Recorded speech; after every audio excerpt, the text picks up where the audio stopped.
Limmy's World of Glasgow. Benjamin. Picture Loans got in touch. You may be familiar with them, the TV campaign, which is the chap being video recorded by his girlfriend, and he's on the phone to the guy at Picture Loans, and he's saying, "Oh, is that rain at your end or mine?" And oh, how much do we want to borrow? £25,000. Oh, that's much cheaper than what we were paying just now. And he says at the end to her, I really like talking to Mike at Picture Loans. You can actually have an adult conversation. And she says, "What about football?" And have a little laugh. And if you can't remember it, if you saw the advert, you would go, "Yeah, I know what you mean now." Anyway.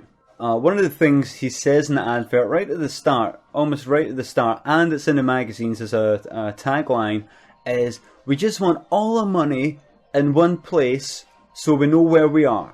Because some people that have about 5 or 6 or 7 different kinds of loans and credit cards and store cards, etc., all over the place, and they just want to consolidate that into one single monthly repayment with a loans company, Picture, for example. So Picture got in touch saying, "Can you do something?" There's been some stuff in the press about how this isn't fair. You can take out a 10 grand loan that's payable over 120 months. You have to pay back 17 grand. Some people are unhappy with that. We want to really revitalize ourselves. We want to reinvent ourselves. We just want to remind people we're trying to provide a service here. We can make sure that all your money is in all the one place, just so there's no confusion. I said, okay, I'll just send through what we have in mind. What's your email address? Give us his email address. And I emailed him, bam. He got back to us, he said, "What do you mean?" I said, bam, by any means necessary, we will come up with a fantastic concept. He said, "Yeah, we'll look forward to it." So we had a bit of a brainstorming session, and I came up with the idea of, hey, confusion, all your money in one place, the possibility of being ripped off of some of these guys. Hold on, I have a fantastic idea. I was reminded of a classic con trick called change raising, and that's when you do a bit of back and forth with some change with a shopkeeper.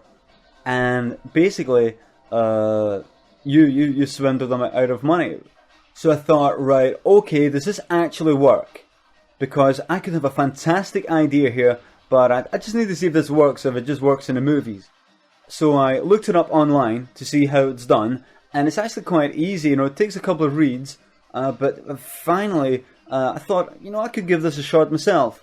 So on the way home that night, I stopped off at a garage, an all-night garage, and I gave it a shot. What I done was I went into this all-night garage. I won't say which one. I picked up something that cost £1, a pound. I handed it over with a £10 note. I said, "Here you are." They gave us back a fiver and £4 notes. I said to the guy, "Oh, I don't really need all this change. You probably need it a lot more than me. How about I add another £1 to this, give you the £10, you give me a £10 note back?" He says, "Yeah, sure, whatever." So I go into my pocket, bring out a £1 note, and wait for him to hand over the £10 to me. I get the £10 and accidentally, on purpose, hand back a fiver, £4 notes, and his tenner instead of another £1 note.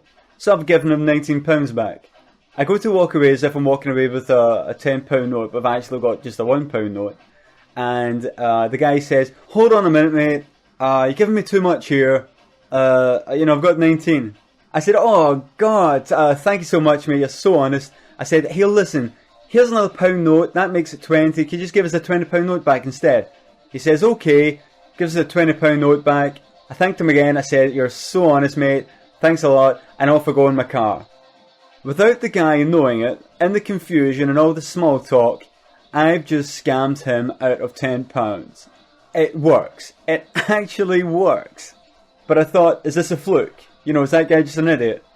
because I really wanted to find out. Because before I sent my guerrilla marketing wing out to do a concept that, I was chewing over in my head, I needed to find out if this worked first. I didn't want to send these guys out, thing didn't work, the marketing campaign is an absolute failure. So I needed to try this out myself. That night, in total, I managed to scam 18 all-night garages. I managed to scam 10 quid off of each and every one of them. That's £180. I made £180 doing fuck all. I mean, it's not exactly mega bucks, but 180 quid. Well, I got home and threw the £10 all over myself like I was some kind of millionaire, some kind of con artist. Woke up the next day, read the papers, con artist hits all night garages. There's stuff about Dick Turpin and highwaymen, and I thought, oh shit. Looked at the CCTV pictures. You couldn't see it was me because I always made sure I parked the car outside the garage, outside of the cameras, and I went in with with the cap on.